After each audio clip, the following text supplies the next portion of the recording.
Hey there, it's Shauna, Calm Warrior. I was just sitting around thinking where my life is, where I've come, and I thought maybe I had a message that might speak to some of you.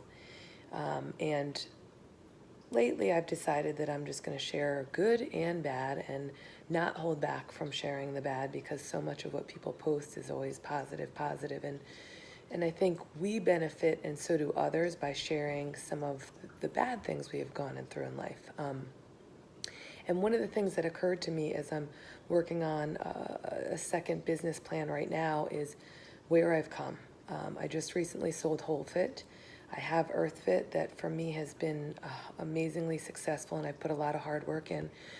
But in thinking about this and doing the work and reflecting on it, I realized where I've come. And I had my son very young. I had no money. I was on government programs, on the WIC program, got food stamps on several occasions in AJ's life. I was given his toys for Christmas from the local shelters, from the local groups that do the Toys for Tots. One Christmas, I remember my family went away and I was unable to go with them, and all his toys were from the local toy donation spot, and the food that we ate was from the local food pantry. And I get a little emotional thinking about it.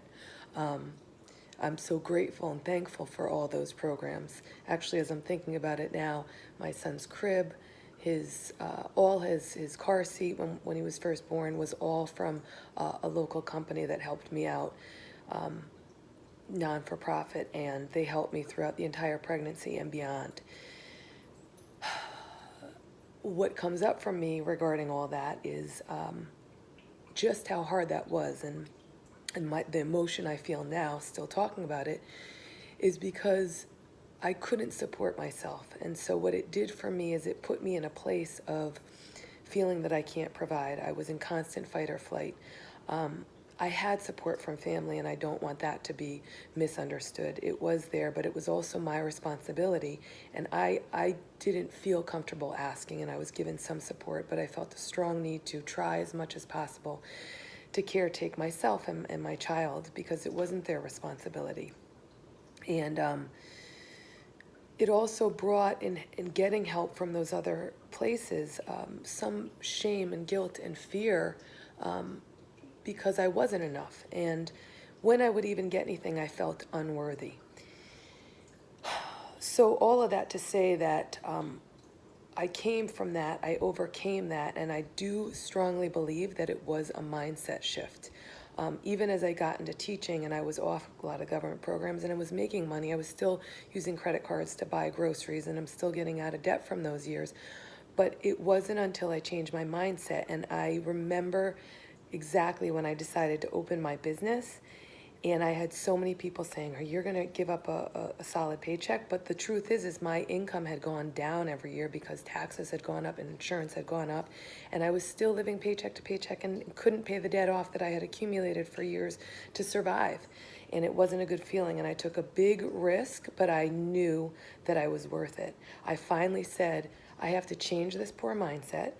I have to change who I believe I am. I have to change what I think I'm worth, and know I deserve it. And I also have to believe and know that I am greater than what I am receiving right now. And I studied and I learned and I read and I learned from everybody that had been successful. There are many books I can mention, and I'd be happy to share them below. But for me, it was a mindset. So I could have read any book in the world, but unless I applied it, it didn't really matter. And then the mindset became easier and easier as I saw small successes. But I think what I've learned now is even when I'm not seeing a quote unquote success, I believe 100% in me, that my soul, my body, my spirit, myself is here for a reason. And I have to find every day what that is. And the reason for me right now is to build myself and take that and what I've learned and bring it to others and share it. Because I still remember that scared little 20-year-old who was living with nothing and got a lot of things provided from others that helped her. And while those are amazing and those programs are there for a reason, my philosophy was, it's my job to utilize you now. I'm thankful that you're there, but to get rid of you as fast as I can so I can support myself and provide for myself and make myself as big as I know I'm worth. So I just wanted to share that story for whatever it's worth, and thank you for listening.